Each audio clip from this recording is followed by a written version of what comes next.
नमस्कार, स्वागत है आपका जी बिजनेस में। मैं हूं दीपक डोभाल और आप देख रहे हैं आपकी खबर आपका फायदा। जूस पीने के लिए प्लास्टिक स्ट्रॉ नहीं मिलेंगे क्योंकि देश में 1 जुलाई से सिंगल यूज प्लास्टिक के इस्तेमाल पर रोक लग जाएगी। सरकार ने साफ किया है कि नियमों को तोड़ने वालों पर जुर्माने के साथ साथ सख्त कार्रवाई भी होगी। आज हम इसी मुद्दे पर चर्चा करेंगे, समझेंगे कि सिंगल यूज प्लास्टिक पर बैन क्यों जरूरी है, प्लास्टिक किस तरह से जहर बनकर हमारे शरीर में घुल रहा है और कुछ दिनों पहले तो हमने रिपोर्ट देखी कि हमारे खून में भी घुल चुका है। सिंगल यूज के दायरे में कौन कौन सी चीजें आएंगी, इनका विकल्प क्या होगा, और एक महत्वपूर्ण इशू जो सिंगल यूज प्लास्टिक से जुड़ा हुआ है उस पर हम खास तौर से आज चर्चा करेंगे और वो है कारोबार को नुकसान। क्योंकि बहुत सारी कंपनीज ये कह रही हैं कि सिंगल यूज प्लास्टिक से कारोबार को बहुत बड़ा नुकसान हो सकता है। तो क्या सरकार ने इसे मद्देनजर रखा है और उसके लिए विकल्प क्या तैयार किए हैं, और कारोबार में और हम सेहत में फिर क्या चुनेंगे अगर सिंगल यूज प्लास्टिक से कारोबार को नुकसान हो रहा है? इस सवाल का भी जवाब लेने की कोशिश करेंगे खास मेहमानों से। पहले रिपोर्ट देखिए।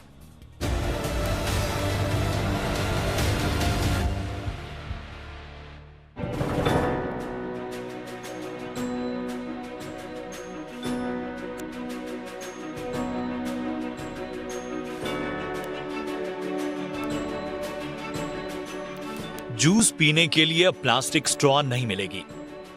सब्जी खरीदने पर दुकानदार आपको प्लास्टिक की थैली में सब्जी नहीं देगा। यह सिंगल यूज प्लास्टिक है जो पर्यावरण के लिहाज से बेहद खतरनाक है। अभी लोग धड़ल्ले से इनका इस्तेमाल कर रहे हैं। साग सब्जी से लेकर फल फूल तक सब कुछ पन्नियों में बिक रहा है। लेकिन अब हमें अपनी आदतों में सुधार लाना ही होगा, क्योंकि 1 जुलाई से सिंगल यूज प्लास्टिक पर सरकार ने पूरी तरह से प्रतिबंध लगा दिया है। 1 जुलाई से हमें जूस पीने के लिए पेपर स्ट्रॉ का उपयोग करना होगा। ऐसी कई और प्लास्टिक प्रोडक्ट्स हैं जिनके इस्तेमाल पर रोक लग गई है। सेंट्रल पॉल्यूशन कंट्रोल बोर्ड यानी सीपीसी ने प्लास्टिक स्ट्रॉ के अलावा जिन उत्पादों पर रोक लगाई है उनमें ईयरबड, कैंडी और बलून में इस्तेमाल होने वाले प्लास्टिक स्टिक, में उपयोग होने वाले थर्माकोल प्रोडक्ट्स, प्लास्टिक की प्लेट, कप और प्लास्टिक की चम्मच, कांटे के इस्तेमाल पर रोक लगा दी गई है। वहीं मिठाई के डब्बों और सिगरेट के डिब्बे की पैकिंग में लगने वाली प्लास्टिक शीट के अलावा 100 माइक्रोन से कम मोटाई वाले पीवीसी बैनर और पॉलिस्टीरीन प्रोडक्ट के इस्तेमाल पर भी रोक लगाई गई है। सीपीसीबी इसकी जगह कंपोस्टेबल प्लास्टिक के चलन को बढ़ावा देने की बात कह रही है, जो बायोडिग्रेडेबल होते हैं और मिट्टी के साथ गल जाते हैं। कंपोस्टेबल प्लास्टिक इको फ्रेंडली होते हैं और इस्तेमाल किया जा सकता है। इन्हें रिसाइकिल नहीं किया जा सकता, न ही इन्हें आसानी से नष्ट किया जा सकता है। इसके नुकसान की बात करें तो अगर इन्हें जलाया जाए तो खत्म नहीं होते और जलाते वक्त हवा में जहरीले रसायन छोड़ते हैं। साथ ही ये बारिश के दौरान जमीन को पानी सोखने से रोकता है, नतीजतन जमीन। वहीं ये बरसात के दौरान नालों को भी जाम कर देते हैं। ये हमारी सेहत पर सीधा हमला कर रहे हैं। ये किसी न किसी रूप में हमारे शरीर में पहुंचकर कैंसर, हार्मोनल डिसबैलेंस, नपुंसकता के अलावा बर्थ डिफेक्ट जैसी समस्याओं को जन्म दे रहे हैं। ऐसे में हमें प्लास्टिक के इस्तेमाल को ना कहना होगा और विकल्प के तौर पर जूट की थैलियों के इस्तेमाल को बढ़ावा देना होगा, क्योंकि देश में सिंगल यूज प्लास्टिक का सर्वाधिक इस्तेमाल थैलियों के तौर पर ही होता है। ब्यूरो रिपोर्ट, जी मीडिया। आइए इस पर करते हैं आज महत्वपूर्ण चर्चा, और चर्चा के लिए इस वक्त मेरे साथ खास मेहमान जुड़ चुके हैं। हमारे साथ हैं किशोर संपत साहब, जो कि प्रेसिडेंट हैं AIPMA के। किशोर जी, आपका बहुत बहुत स्वागत है। हमारे साथ हैं राजीव चावला जी, जो कि चेयरमैन हैं इंटीग्रेटेड एसोसिएशन ऑफ MSMEs के। बहुत स्वागत है राजीव सर आपका भी हमारे शो पर। किशोर जी, मैं चर्चा की शुरुआत आपसे ही करना चाहूँगा। काफ़ी पुरानी ये मुहिम है। इनफैक्ट ये सिर्फ भारत की ही चिंता नहीं है, बल्कि ये वैश्विक चिंता का एक विषय है, और अब इस पर सरकार कुछ सख्ती से कदम आगे बढ़ाने की कोशिश कर रही है, खास तौर से सिंगल यूज प्लास्टिक के लिए। आप प्लास्टिक मैन्युफैक्चरर एसोसिएशन के नुमाइंदे हैं सर। कहा यह जा रहा है कि इसमें कुछ कारोबारी चिंताएं भी हैं, जिसका रिप्रेजेंटेशन वक्त वक्त पर सरकार तक पहुंचाया भी गया है। आप सरकार के इस फैसले को किस तरह से देखते हैं? क्या आप स्वागत करेंगे या अभी भी आपके मन में कोई शंका है इस फैसले को लेकर? नमस्कार जी, I am Kishore Sampat, president all India plastic manufacturers association, और धन्यवाद जी बिजनेस का जिसने हमें इस चर्चा में आमंत्रित किया गया है। स्वागत सर। तो सबसे पहले तो क्लैरिफिकेशन दे दूं सबकी जानकारी के लिए कि गवर्नमेंट ने खाली सिंगल यूज प्लास्टिक की जो आइटम है जो आपने पहले बताई उन्हीं आइटम के ऊपर प्रतिबिंब लगाए हुए हैं। और आप सबको बता दूं कि गवर्नमेंट डेटा एमएसएमई उद्यम रजिस्ट्रेशन के हिसाब से अराउंड 88,000 यूनिट मतलब कारखाने चल रहे हैं जो इस सिंगल यूज प्लास्टिक से जुड़े हुए हैं।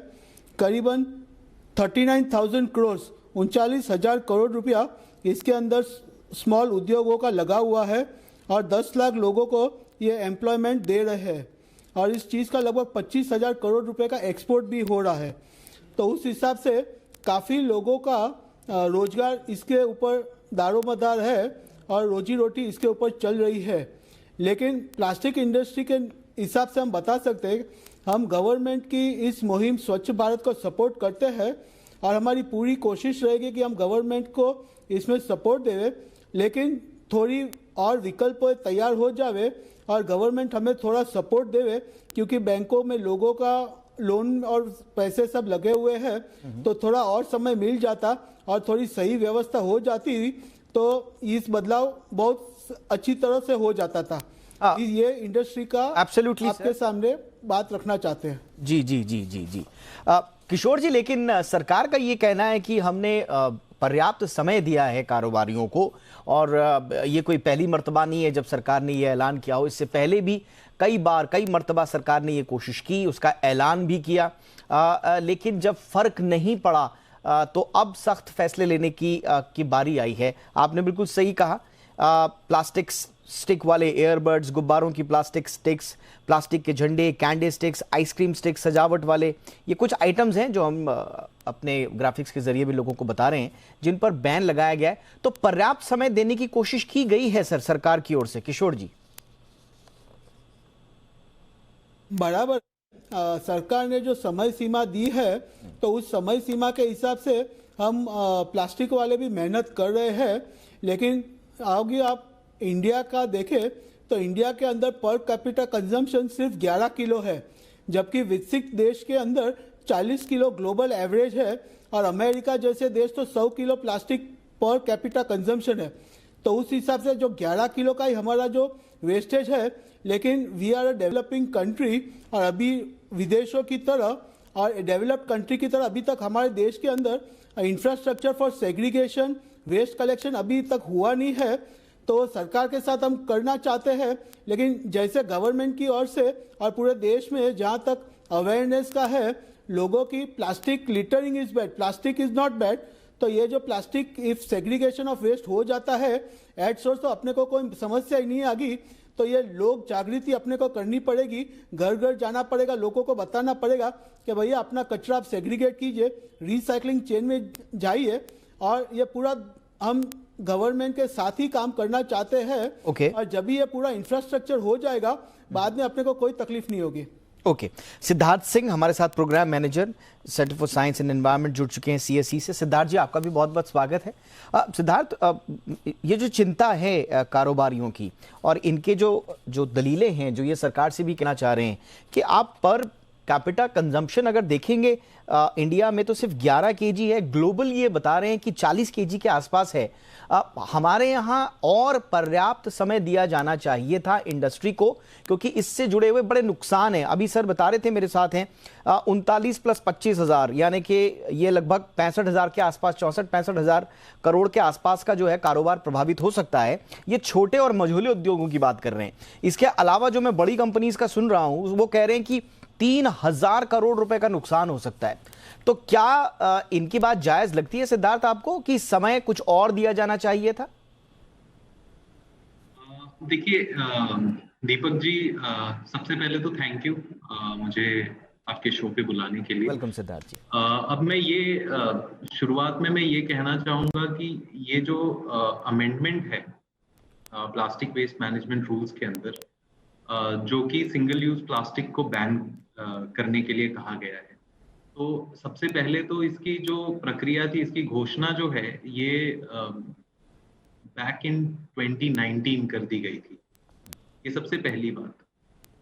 दूसरी बात, जब 2021 में ये नोटिफिकेशन लाया गया अब जो टाइमलाइन दिया गया था इंडस्ट्री को, ये 20 listed items for phase out के लिए जो लिस्ट किए गए हैं अमेंडमेंट के अंदर, अब जो टाइमलाइन था दैट वाज 1 जनवरी 2022। तो अगर इंडस्ट्री आज, जबकि 6 महीने का एक्सटेंशन दे दिया गया है इंडस्ट्री को ऑलरेडी, उसके बाद भी और एक्सटेंशन मांगना मेरे ख्याल से नाजायज है, क्योंकि इसकी घोषणा में करी गई। पहला जो अमेंडमेंट आया था 1 जनवरी 2022 का टाइमलाइन था, और जो फाइनल नोटिफिकेशन आया उसमें ऑलरेडी 6 महीने का एक्सटेंशन दे दिया गया था इंडस्ट्री को। एब्सोल्युटली, और मैंने यही सवाल पूछा भी था, और इसके जवाब में साफ तौर पर यही कहना था किशोर जी का कि हम अभी और वक्त भी चाहते हैं और सरकार के साथ मिलकर काम करना चाहते हैं। बहरहाल इसको, चर्चा को आगे बढ़ाते हैं। राजीव चावला सर के पास मैं चलता हूं। राजीव सर, अब देखिए, दो धारी तलवार पर इस वक्त हम हैं। स्वाभाविक रूप से, खास तौर से अगर हम देखें तो हमारी पूरी पैकेजिंग इंडस्ट्री सर, ये पूरी प्लास्टिक पर निर्भर है। बहुत सारे लोग, बहुत सारी इंडस्ट्री इसमें जुड़ी हुई है। मैं इसमें इंडस्ट्री का ही पक्ष नहीं ले रहा हूं, मैं इसमें जो एक बैलेंस बनाने की चुनौती हम सबके सामने है कि एक तरफ हमारा पर्यावरण है, हमारा भविष्य है, हमारा वर्तमान है, और दूसरी तरफ जो इससे कारोबारी जो सरोकार। राजीव सर, कैसे हम बैलेंस बनाएंगे? देखिए, ये तो आज के प्रगतिशील वर्ल्ड का यही सबसे बड़ा चैलेंज है कि प्रगति at the cost of progress, at the cost of environment होगा, या हम एनवायरनमेंट को बचाएंगे और उसके लिए कहीं ना कहीं कोई उद्योग पे असर पड़ेगा। और ये प्लास्टिक्स की आज हम चर्चा कर रहे हैं, लेकिन इससे पहले देखें कि कभी पटाखों पर अगर बैन लगा तो जाहिर है कि एमएसएमई सेक्टर पर सबसे ज़्यादा उसी का सबसे पहला असर पड़ता है। उसी तरह से कभी जब पर्यावरण के लिए हम दिल्ली में डीजल जनरेटर्स पर बैन लगाते हैं या किसी और फ्यूल पर बैन लगाते हैं तो बहुत से हज़ारों उद्योग उससे भी प्रभावित होते हैं। लेकिन मैं देख रहा हूँ कि वक्त के साथ सस्टेनेबिलिटी और एनवायरनमेंट जो है ये एक बहुत बड़ा इशू बन गया है, जो मुझे लगता है कि सभी उद्योगों को जिस पर ध्यान रखना होगा। आज हम प्लास्टिक की बात करते हैं, हो सकता है आगे आने वाले समय में और नई तरह के कुछ प्रोडक्ट्स को गवर्नमेंट चिन्हित करे। आज सिंगल यूज प्लास्टिक की बात है, समय जैसे कि वो बता भी रहे थे कि 6 महीने का एक्सटेंशन भी दिया गया। मुझे लगता है कि इस समय मान लीजिए सरकार 2 महीने या 6 महीने का या 3 महीने का और एक्सटेंशन दे भी देती है, तो मुझे नहीं लगता है कि उद्योग इतनी जल्दी अपना कोई विकल्प ढूंढ पाएंगे। तो जो उद्योग इससे प्रभावित हुआ है वो तो डेफिनेटली हुआ है। अगर किसी ने पिछले 2 वर्षों में 3 वर्षों में लोन लेके इस प्रोजेक्ट को लगाया है तो मुझे लगता है कि बहुत बड़ी गलती है। बैंकों को भी इस तरह के प्रोजेक्ट्स की फंडिंग उसी समय बंद कर देनी चाहिए थी जब 2019 में इसकी घोषणा की गई थी। बल्कि 2016 में पहली बार प्लास्टिक वेस्ट मैनेजमेंट रूल्स को नोटिफाई किया गया था और उस समय सिर्फ पैकेजिंग की बात हो रही थी। तो इससे पहले कोशिश ये थी कि पैकेजिंग का साइज़ बढ़ा दिया जाए, माइक्रोन 50 माइक्रोन थिकनेस तक पहले बैन लगाया गया, फिर उसके बाद उसको 100 माइक्रोन तक लेके आए। तो मुझे लगता है कि ये पहला कदम है जो एसयूपी बैन की तरफ है। आगे आने वाले समय में और उद्योग भी प्रभावित हो सकते हैं। तो निस्संदेह अगर 88,000 उद्योग, छोटे उद्योग ये आइटम्स बना रहे हैं सिंगल यूज़ प्लास्टिक का, तो जाहिर है इसका बहुत ही बुरा असर पड़ने वाला है। लाखों करोड़ों रुपयों का स्टॉक्स होगा मार्केट में जिसे आज बेचने पे बैन लग जाएगा 1 जुलाई को।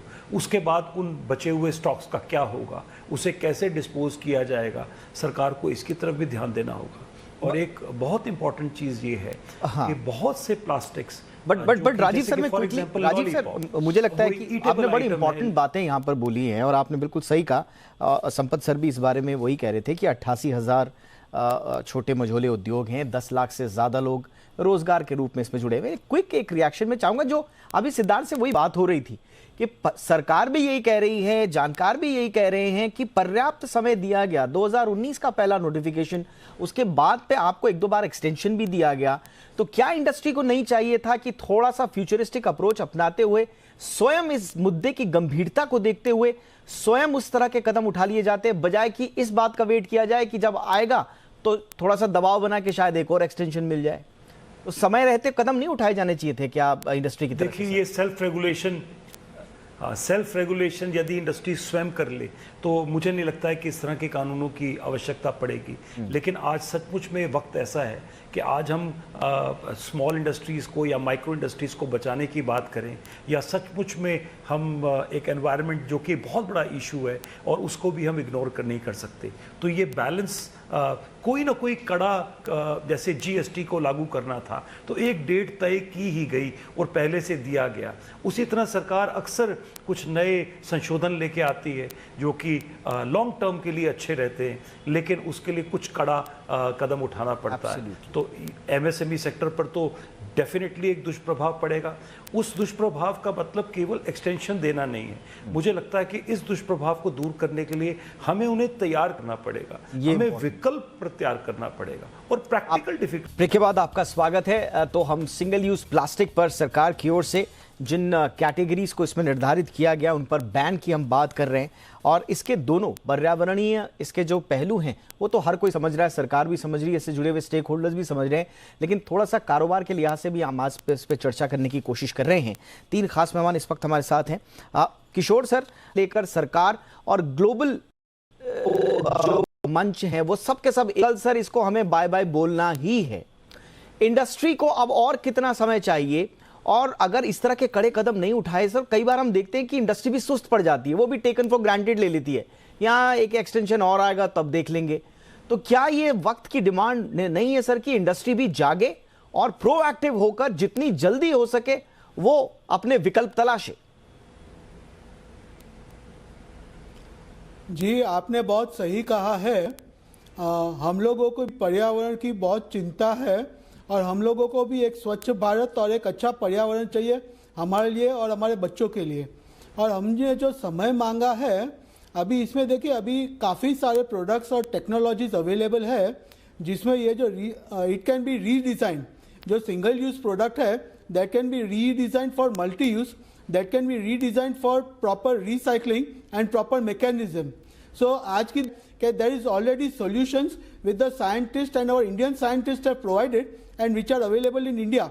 लेकिन वो टेक्नोलॉजीज को अडेप्ट करनी पड़ेगी और इतने सारे इंडस्ट्रीज है, when they have to adopt to a newer technologies, a better designed product, तो उसके लिए थोड़ा समय लगता है। तो that is the time which is required for a smooth transition. और ये जो सिंगल यूज प्लास्टिक बैन करने से ही समस्या नहीं होगी, but waste collection, waste segregation infrastructure, recycling infrastructure बनाने के ये it is a end of life solutions are available.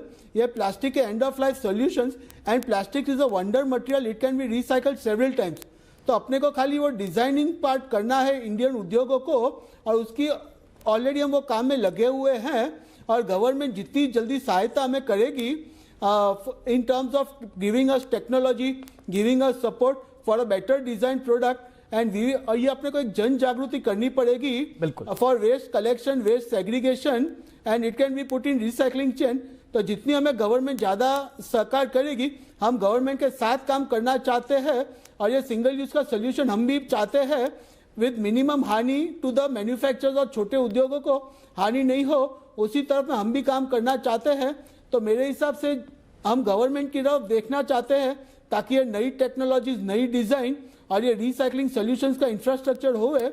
तो उस हिसाब से कम हम ऑलरेडी गवर्नमेंट और मिनिस्ट्रियों के साथ काम कर रहे हैं। तो कम से कम 6 महीने में हम लोग उस तरफ गति से इस तरफ जा नहीं चाहते हैं, वही हम आपके माध्यम से सबको अपील करना चाहते हैं। Absolutely sir, and it can be done in a phased value. इन आइटमों का विकल्प हो सकता है, उन्हें हम पहले विकल्प है सर, विकल्प के लिए बिल्कुल नहीं है, बिल्कुल संपत सर। और मैं जितनी अभी तक मैं स्टडी कर पाया हूँ, मैं एक आध दो रिपोर्ट्स भी पढ़ रहा था कि सरकार ने भी इसमें मेरे ख्याल से 200 से ज़्यादा लाइसेंस देने की तैयारी की है, कुछ शायद दे भी दिए हैं कि प्लास्टिक और इन जिन सेक्टर्स की हम जिक्र कर रहे हैं उनका विकल्प तैयार करें और उनके लिए ईज ऑफ डूइंग बिजनेस के लिए भी कुछ इंसेंटिव्स देने की कोशिश की है। तो सरकार भी इनके विकल्पों के लिए अपने चैनल्स खोले हुए हैं। अब देखते हैं कि इस पर हम जो हमारा मकसद है वहां तक कब तक पहुंचते हैं। लेकिन सिद्धार्थ, ये सवाल देखिए इंडस्ट्री का और सरकार का नहीं है, सवाल आम लोगों का है। और हम इस पर जब चर्चा कर रहे थे तो एक आम जो मानसिकता है आम आदमी की, अगर आप किसी दुकानदार के पास जाइए, उसने अगर आपको अखबार में सामान दे दिया या थैले में आपके अखबार वाला जो लिफाफा होता है उसमें दे दिया, तो कई बार हम ही लोग लड़ने लग जाते हैं कि हमको पॉलीथीन दो, हमको थैला दो प्लास्टिक का, ये तो टूट जाएगा। तो जिस हिंदुस्तान में, जिस समाज में मानसिकता प्लास्टिक को लेकर इस तरह से घर कर गई है कि वो लड़ने को तैयार है, कोर्ट में जाने को तैयार है, वहां सिर्फ कारोबार और सरकार के इन्वॉल्वमेंट से बात नहीं बनेगी। हमें एक एक व्यक्ति के जहन में यह डालना होगा कि हमारे भविष्य के लिए हमारी प्रायोरिटीज क्या होनी चाहिए। दीपक जी, ये जो 2021 में हमने बैन लगाया, सबसे पहले तो मैं ये क्लियर करना चाहूंगा कि हम बार बार ये कह रहे हैं कि इंडिया ने सिंगल यूज प्लास्टिक बैन कर दिया है। अब मैं आपका ध्यान इस तरफ लेके जाना चाहूंगा कि जिस तरीके से सिंगल यूज प्लास्टिक को डिफाइन किया गया है, उसी लॉ के अंदर जहां पे ये 20 आइटम्स को फेज आउट करने की बात की है, वो डेफिनेशन के आधार पे मैं बात कर रहा हूँ। सिंगल यूज प्लास्टिक सारे वो प्लास्टिक हैं जो कि एक बार यूज करने के बाद उनको फेंक दिया जाए और सेम एप्लीकेशन के लिए आप यूज नहीं कर सकते। उसके बाद एक बार के यूज के बाद वो या तो डिस्पोजल के लिए जाएगा या रिसाइकलिंग के लिए जाएगा या एंड ऑफ लाइफ डिस्पोजल के लिए जाएगा। तो हम बार बार जो ये कह रहे हैं कि हमारे देश ने सिंगल यूज प्लास्टिक बैन कर दिया है, ये बहुत ही गलत मैसेज है। हमने सिर्फ महज 20 प्लास्टिक के आइटम आइडेंटिफाई किए हैं जो कि बहुत ही ज्यादा प्रॉब्लमेटिक हैं। अगर आप एक्चुअली देखने जाएं तो बहुत सारे सिंगल यूज प्लास्टिक आपको आज भी मार्केट में मिलेंगे और 1 जुलाई के बाद भी मार्केट में मिलते रहेंगे। बिल्कुल। तो ये एक पहल शुरू की है भारत सरकार ने, जिसमें 20 सबसे ज्यादा प्रॉब्लमेटिक प्लास्टिक्स को आइडेंटिफाई करके और फिर उस पे फेज आउट का एक टाइमलाइन बताया गया है। अब मैं ये बताऊंगा कि ये नोटिफिकेशन के पहले करीब 32 स्टेट्स के अंदर, हमारे पास 35 स्टेट्स और यूनियन टेरिटरीज हैं, 32 स्टेट्स और यूनियन टेरिटरीज के अंदर या तो पार्शियल बैन था सिंगल यूज प्लास्टिक के ऊपर या फिर कंप्लीट बैन था। तो ये कोई नई चीज नहीं हो रही है देश के अंदर। आपने बिल्कुल सही कहा सिद्धार्थ, हमने चीजों को आइडेंटिफाई किया है, लेकिन उन्हीं पर तो सबसे ज्यादा। अब आप देखिए एक छोटा सा एग्जांपल, इनमें जो लिस्ट सरकार ने बताई है कि इनको हम बैन करेंगे, अब इनमें एक पेपर स्ट्रॉ है जिस पर सबसे ज्यादा बहस चल रही है। हम जानते हैं अमूल जैसी कंपनी ने भी जिसका पूरा आजादी से पहले से लेकर अब तक का भारत की किस तरह से ग्रोथ में इतिहास रहा है और सहकारिता के क्षेत्र में उनका योगदान रहा है, वो भी कह रहे हैं सरकार से कि भाई आप इतनी जल्दी मत कीजिए, थोड़ा सा समय दीजिए किसानों को और इनसे जुड़े हुए जो स्टेक होल्डर्स हैं उनको दिक्कत होगी। अब कंपनीज का ये भी कहना है कि भाई प्लास्टिक के स्ट्रॉ की जो कीमत है वो 15 पैसे, अगर वो उसको लाते हैं कहीं से, ज़्यादा से ज़्यादा लागत लगाते हैं, लेकिन अगर पेपर स्ट्रॉ आप उसकी जगह पे लाते हैं तो उसकी 40 पैसे की कीमत हो जाएगी। तो ये कीमत कौन वहन करेगा? सरकार कहती है ना कि हम पर्यावरण के लिए कीमत हमें वहन करनी पड़ेगी, लेकिन ये कीमत कौन वहन करेगा? कारोबारी यही तो पूछ रहे हैं कि आप इसमें क्या सरकार हमको इंसेंटिवाइज कर सकती है, थोड़ा हमारी मदद कर सकती है, तो कारोबारी भी आएंगे, प्लास्टिक छोड़ के पेपर का स्ट्रॉ बनाएंगे। जहां तक दीपक जी, जिस तरीके से हमारा इतिहास रहा है, जिस तरीके से जो कंपनीज प्रोडक्ट्स मार्केट में डालती हैं या उतारती हैं अपने प्रोडक्ट्स को, it is the consumer who is paying, right? तो कल अगर 15 पैसे की जगह 40 पैसे का मिल भी रहा है straw, that money or that overhead cost will conveniently be transferred to the consumer। ठीक है, हालांकि ऐसा होना नहीं चाहिए, लेकिन बिल्कुल हम सबको पता है कि यही होने वाला है। लेकिन मुझे लगता है कि सरकार, इंडस्ट्री का, शायद यहां पर मैं थोड़ा बार बार इंडस्ट्री की बात इसलिए कर रहा हूं क्योंकि हमें दोनों पक्षों को समझना पड़ेगा। शायद इसमें सरकार को भी ध्यान रखना पड़ेगा कि इंडस्ट्री जो कह रही है उनकी सपोर्ट के लिए वो किस इंटेंसिटी के साथ आगे आती है। इंटेंशन तो हमें पता है कि बिल्कुल साफ है, बहुत अच्छा इंटेंशन है, लेकिन मदद करने की इंटेंसिटी भी उतनी स्ट्रांग होनी चाहिए। मुझे लगता है कि अगर ऐसा हो जाए राजीव सर, तो फिर कोई मुश्किल नहीं है कि हम साफ सुथरा एनवायरनमेंट और एक कारोबार फ्रेंडली हम माहौल बना सकेंगे? राजीव जी। देखिए, मैं बिल्कुल आपकी बात से सहमत हूँ और सिद्धार्थ जी की बात से भी कि after all last dates fix की जाएंगी तभी काम होगा। अभी तो सरकार ने 20 सबसे प्रॉब्लमेटिक आइटम्स को चुना है। बहुत से आइटम्स को अभी भी इस लिस्ट में नाम नहीं है। फॉर एग्जांपल ड्रिंकिंग वाटर की बॉटल्स हैं, उससे तो पूरी ड्रिंकिंग वाटर, मिनरल वाटर जिसको हम कहते हैं, उसके ऊपर बहुत बड़ा इम्पैक्ट आएगा। हालांकि कई राज्य सरकारों ने उसका यूज़ बैन कर रखा है, लेकिन ओवरऑल अभी इसके अंदर उसमें उसका मेंशन नहीं है। तो मुझे लगता है कि अब वक्त है पीछे न हटने का, बल्कि आगे बढ़ने का। और आगे चलने के लिए छोटे उद्योगों को तैयार करना होगा।